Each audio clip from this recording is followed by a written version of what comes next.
இன்று ஒரு தகவல் என்ன அப்படின்னு பார்த்தீங்கன்னா, நம்மில் பல பேர் நமது தலைக்கு டை அடிக்கிறோம்.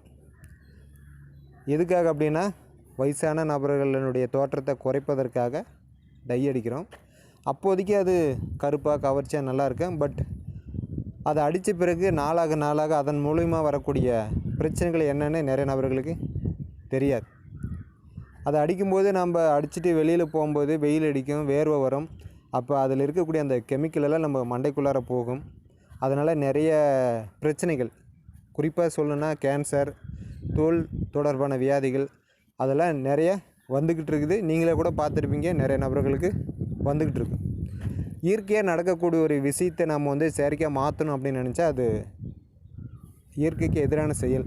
அது சரியானதாக அமையாது. அதை தொடர்ந்து அடிக்கிறவங்கள பார்த்திங்கன்னா தெரிஞ்சிருக்கும். அது கருப்பாகவும் இல்லாமல் வெள்ளையாகவும் இல்லாமல் அது ஒரு விதமான கலரில் இருக்கும்.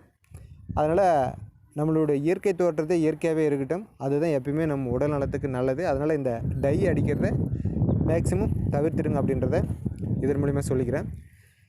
நேற்று ஒரு விடுகதை சொல்லியிருந்தோம். அதாண்டா அப்பா அதாண்டா. அதுக்கு என்ன விட அப்படின்னு பார்த்தீங்கன்னா, வில்லேஜில் இருக்கக்கூடிய நபர்கள் பார்த்திங்கன்னா ஆடு மாடு மேய்ப்பாங்க, காட்டில் விவசாயம் செய்வாங்க. அவங்க காலெல்லாம் பார்த்திங்கன்னா ரொம்ப கருப்பாக இருக்கும். அதில் என்ன முள் குத்துனா கூட தெரியாது. அப்படி ஒருத்தருக்கு முள் குத்தும்போது அதை எடுக்கிறதுக்கு முயற்சி பண்ணும்போது வேறு ஒருத்தர் பின்னுவுக்கு கொண்டு ஒவ்வொரு இடமா டச் பண்ணுவார். அப்போ அந்த முள் ஏறி இருக்கிற இடத்துல டச் பண்ணும்போது அவருக்கு வலிக்கும்போது அவர் சொல்லுவார், அதாண்டா அப்பா அதாண்டா அந்த முள் இருக்கிற இடம் அப்படின்றத அவர் சொல்லுவார். அதுதான் அதுக்கு உண்டான விடை. இதெல்லாம் சின்ன வயசில் கிராமத்தில் இருக்கிறவங்களுக்கு தாத்தா பாட்டிகள் சொல்லக்கூடிய கதை. அதுதான் நேற்று சொன்ன விடுகதைக்கான பதில். இன்றைக்கு உண்டான விடுகதை என்ன அப்படின்னு பார்த்தீங்கன்னா, ஊரெல்லாம் சுற்றுவான் வீட்டில் நுழைய மாட்டான். நீங்கள் நினைக்கலாம் செருப்பு அப்படின்னு சொல்லிட்டு, அது கிடையாது. அதுக்கு வேறு ஒரு பதில் இருக்குது. என்ன அப்படின்றத கமெண்ட் பாக்ஸில் தெரிவிக்கலாம். மைவி த்ரெட்ஸில் இன்றைக்கான அப்டேட் என்ன அப்படின்னு பார்த்தீங்கன்னா, நிறைய நபர்களுக்கு பார்த்திங்கன்னா இப்போ ஒரு 4-5 நாள் ஒரு வாரமாக கூட அப்படின்னு சொல்லலாம், ஓடிபி வரமாட்டேங்குது. செல்ஃப் டிக்ளரேஷன் கொடுக்கும்போது ஓடிபி வரமாட்டேங்குது. அதே மாதிரி அமௌண்ட்டு வித்ட்ரா பண்ணலாம் அப்படின்னு சொன்னால் ஓடிபி வரமாட்டேங்குது. என்ன ரீசன் தெரியல அப்படின்னு மாதிரி கேட்டிருக்கேன். எனக்குமே அந்த மாதிரி இஷ்யூ இருந்தது. போன சனிக்கிழமை 10-15 டைம் நான் ஓடிபி கொடுக்குறேன், எனக்கு வரவே இல்லை. மற்ற ஒரு நபர் எனக்கு அனுப்புனா வருது, நான் அனுப்புனா போனது. பட் மைவி த்ரெட்ஸ் மட்டும் எனக்கு ஓடிபி வரல. ஒரு சில நேரங்களில் அது பிளாக்காக கூட மாறி இருக்கும். மெசேஜ் இந்த இமெயிலில் மெசேஜ் அனுப்புகிறவங்களுக்கு தெரியும். சில கம்பெனி அனுப்புகிற மெசேஜெல்லாம் ஸ்பேம் அப்படின்ற ஒரு இடத்துல போய் நிற்கும். அது இன்பாக்ஸில் வரவே வராது. அந்த ஸ்பேம் அப்படின்ற காலத்தில் போயிட்டு அதை டச் பண்ணி நாட் ஸ்பேம் அப்படின்னு கொடுத்தீங்கன்னா அது இன்பாக்ஸில் வந்துடும். அதை நம்ம பார்த்து தெரிஞ்சுக்கலாம். ஸோ இந்த ஓடிபி வராததுக்கான காரணமும் அதுதான். அது எப்படின்றத நம்ம பார்க்கலாம்.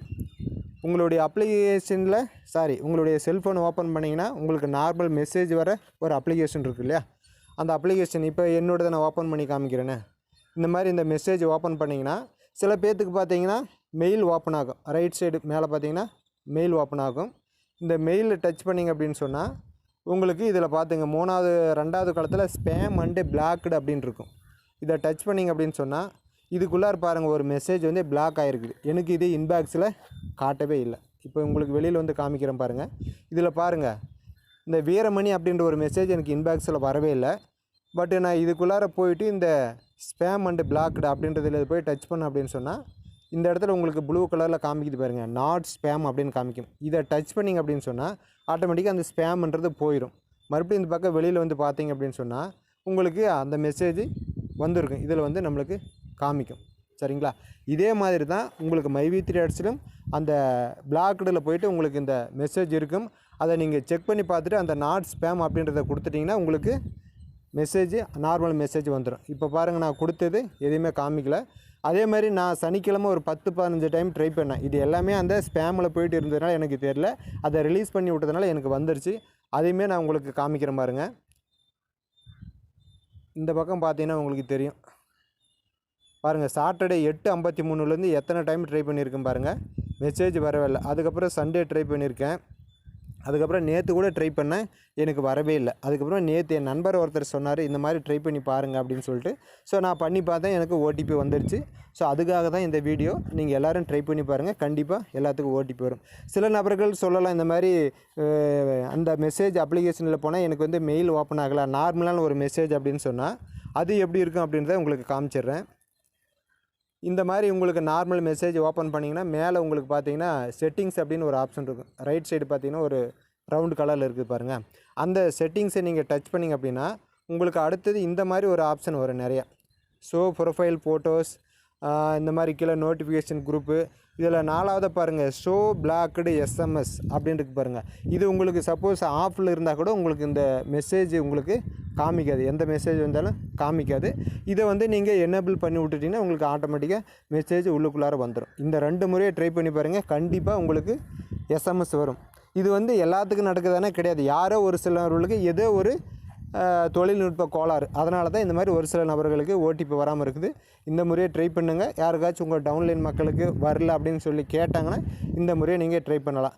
இதெல்லாம் நான் பண்ணி கூட வரல அப்படின்றதுக்கு 1% கூட வாய்ப்பு இல்லை. இது எனக்கு பண்ண தெரில அப்படின்னு யாராச்சும் நினச்சிங்கன்னா எனக்கு வாட்ஸ்அப் பண்ணுங்கள், இல்லை கால் பண்ணுங்கள். அது எப்படி பண்ணணும் அப்படின்றத நான் உங்களுக்கு சொல்கிறேன், சரிங்களா? மைவி த்ரெட்ஸில் எந்த பிரச்சனையுமே தீர்க்க முடியாத பிரச்சனை அப்படின்றது எதுவுமே கிடையாது.